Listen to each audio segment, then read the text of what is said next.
Have you ever wondered if there are things you should never share with your family, no matter how close you are? As the years go by, wisdom teaches us that not every truth needs to be spoken, and not every thought deserves an audience. There are parts of our lives, our hearts, and our memories that deserve to stay ours until the very end. After 75, many of us find ourselves reflecting on what truly matters.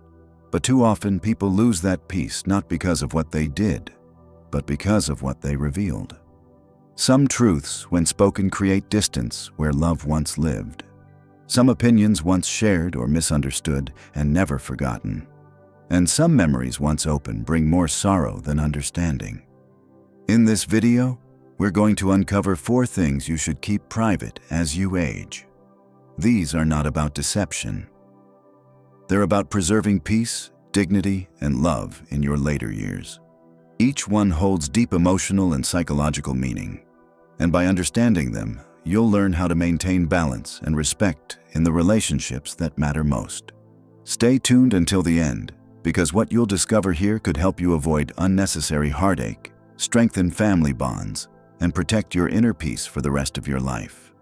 Now, let's get started. Number 1, the details of your finances. Money has a strange way of changing relationships, even among the closest of families. When you're younger, open discussions about finances can bring transparency and cooperation. But after 75, wisdom teaches you that silence in certain matters is protection, both for you and for those you love. You've worked your whole life to earn what you have. You've made choices, sacrifices, and mistakes that only you fully understand. But when you begin revealing every detail, how much you've saved, where you've invested, what you plan to leave behind, you invite interpretations, expectations, and sometimes quiet resentment. Even the most loving children can unconsciously begin to view you differently once they know the numbers. The truth is, money carries emotional weight. It can stir competition among siblings, create subtle pressure to share before you're ready, or even lead to disagreements over decisions that should be yours alone. And once those conversations begin, they're almost impossible to undo. Psychologically, financial boundaries help maintain independence and dignity. They reinforce the sense that you are still the decision maker in your own life. It's not secrecy born of distrust. It's preservation of peace. Family members, especially adult children, might mean well, but their opinions can easily shift into influence. And when that happens, your freedom to choose can quietly erode. This doesn't mean you should leave your loved ones in confusion. Preparing a will, organizing important documents, and choosing a trusted executive are all acts of love. But sharing every detail in advance can complicate emotions and create unnecessary tension. There's wisdom in keeping some matters private until the proper time comes.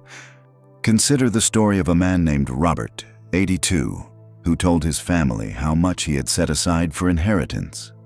What began as gratitude slowly turned into subtle changes, expectations about how he should spend, unspoken judgments about his generosity, and quiet competition between his children. In his final years, he confided that the one mistake he regretted most was not keeping his financial affairs to himself. Money, when spoken about too freely, can build walls instead of bridges. The peace of your later years depends not on how much you have, but on how you manage the emotions around it.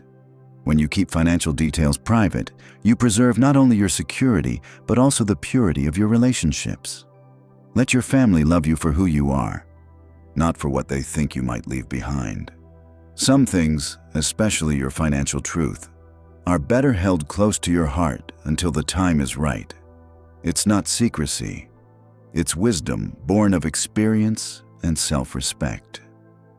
Number 2, the full truth about your regrets. Every person reaches an age where memories start to visit more often than plans for the future. You begin to recall the things you said, the choices you made, the people you lost, and the moments you wish you could redo. Regret becomes quieter with time, but it never completely disappears. And sometimes the urge to share those regrets with your family grows stronger, almost like confessing a lifetime's worth of burdens before you go. But here's the truth that comes with age. Not every regret needs to be spoken alone. Some truths bring peace only to the one who carries them, not to those who hear them. There are things your family might never understand, not because they don't care, but because they simply haven't lived your life. And when you share your deepest regrets, it can shift the way they see you, not as the strong figure they've always known, but as someone fragile, someone they suddenly feel they must fix or pity. That's not what you want. You don't need sympathy. You need understanding. And often that understanding is something only you can give yourself. Sharing every regret can unintentionally place a weight on your family's shoulders, a guilt that isn't theirs to bear. They might begin to carry sadness for things that belong to your past, not theirs. The beauty of growing older is learning that some peace comes from release, not revelation. Forgiving yourself quietly can be far more healing than trying to explain every chapter of your life to others. You've already lived the lessons. There's no need to reopen every wound just to prove how far you've come. Regrets are deeply personal teachers. Psychologists often describe them as emotional signposts, proof that you've cared, loved, and tried. But sharing every one of them with your family can blur boundaries between past and present, pulling them into emotions they can't resolve. It can create confusion or even guilt where none should exist. Take comfort in knowing that your family doesn't need to know every sorrow to love you fully. They already see your strength in the way you've lived, survived, and grown. And the quiet dignity with which you carry your past teaches them far more than any confession ever could. If there are things you still wrestle with, express them privately, in prayer, in a journal, or in a quiet conversation with someone you trust deeply. But keep the most personal regrets as sacred ground between you and your own soul. Holding some of your past in silence isn't deception, it's grace. It allows your loved ones to remember you for your wisdom, not your wounds. Let them carry forward the lessons, not the pain. If you're still watching this video and finding these insights valuable, please comment number 2 below to let me know you're here.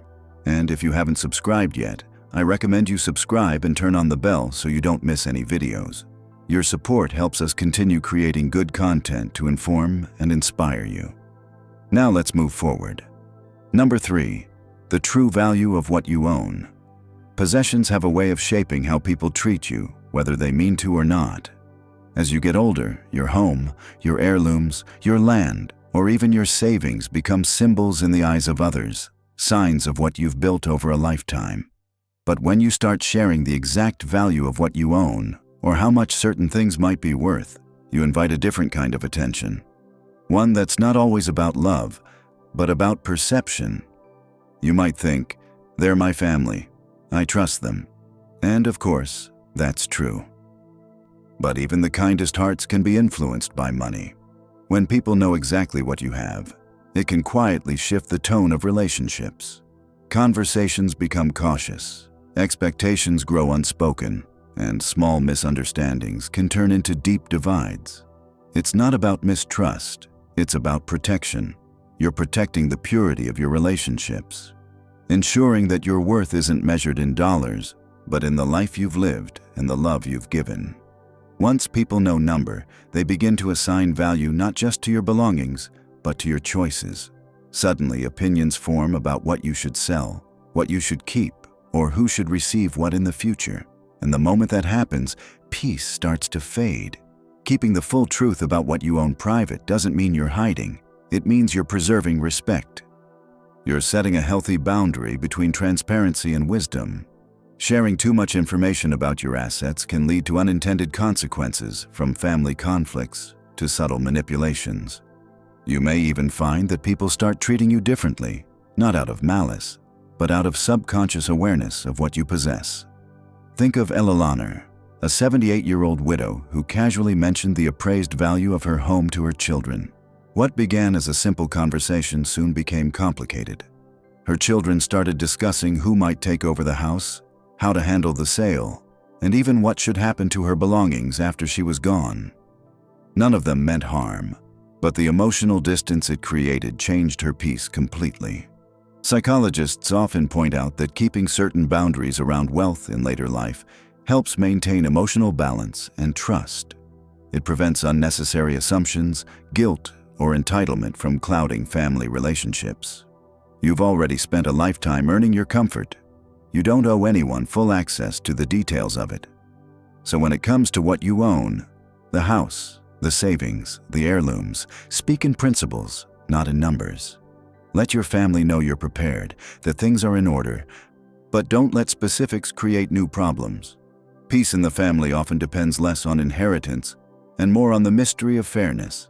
Let your possessions serve you quietly without defining you. Their true worth lies not in their price, but in the stability and freedom they've given you. Protect that peace. Some truths are better left unspoken until they need to be known. And the true value of what you own is one of them. Number 4, the depth of your fears. As the years pass, fears have a way of growing quieter but deeper. They're no longer about what might happen tomorrow, but about what you might leave behind, who will remember you, or how life will change once you're gone. These are not small things. They weigh on the heart like unspoken prayers known only to those who've lived long enough to understand them. Yet, no matter how heavy these fears may feel, it's wise not to share all of them with your family. Because while honesty builds connection, too much of it can create a burden they're not ready to carry. When you reveal every fear, your worries about illness, loneliness, or death, you may think you're being transparent. But what you might actually be doing is transferring your anxiety onto the people you love most. Your children and grandchildren want to believe you're strong. They draw courage from the steadiness you've always shown. When they sense too much fear, it unsettles them, not because they don't care, but because they don't know how to fix it. It creates a quiet helplessness that lingers in their hearts. There's wisdom in shielding them from the full weight of what you feel, not because you're hiding, but because you're protecting. The role of an elder isn't just to pass on knowledge, it's to preserve peace, even in silence. When you face your fears privately, you teach by example. You show that courage isn't the absence of fear, but the calm acceptance of it. It's perfectly natural to feel uneasy about growing old, to worry about losing independence, about being forgotten, or about the uncertainty that comes with time. But these feelings belong to you, and you've earned the right to handle them your way. Not every emotion needs an audience. Not every tear needs to be seen. There are healthier ways to express those fears. Write them down in a private journal, share them with a close friend, or talk to a counselor who can hold those emotions with understanding. These safe spaces allow you to release what's heavy without unsettling those who rely on your steadiness. Remember, strength doesn't mean pretending you're fearless. It means knowing what to keep private so that love, not worry, defines your family's memories of you. The calmness you show becomes their foundation. The peace you model becomes their inheritance. When you hold some of your fears in quiet dignity, you transform them into wisdom. You show that life's final lessons aren't about control, they're about acceptance. And that is the greatest gift you can leave behind.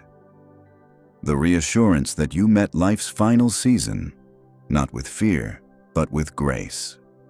If you're still watching this video and finding these insights valuable, please comment number 4 below to let me know you're here. And if you haven't subscribed yet, I recommend you subscribe and turn on the bell so you don't miss any videos. Your support helps us continue creating good content to inform and inspire you.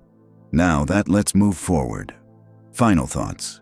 As we close, take a quiet moment to reflect on the 4 things we've talked about today. The details of your finances, the full truth about your regrets, the true value of what you own, and the depth of your fears. Each of these carries a kind of power, one that can either protect your peace or disturb it depending on how you choose to handle it. Wisdom in the later years of life isn't just about what you say, it's about what you keep. Silence, when guided by love, becomes a shield. It preserves dignity, prevents misunderstanding, and keeps your relationships pure and free from unnecessary strain. You've lived long enough to know that not every truth needs to be shared to be understood. Some truths live best in the heart, quietly guiding the way you love, lead, and leave your mark. By keeping certain things private, you're not being distant, you're being wise. You're protecting your legacy, your peace, and the harmony of the family you've spent a lifetime building. Let those you love remember you for your strength, your calm, and your quiet confidence.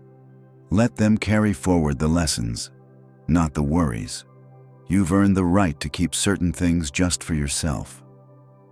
Because a lifetime of experience doesn't need to be explained. It only needs to be lived with grace. Thank you for joining us today. We'd love to hear from you.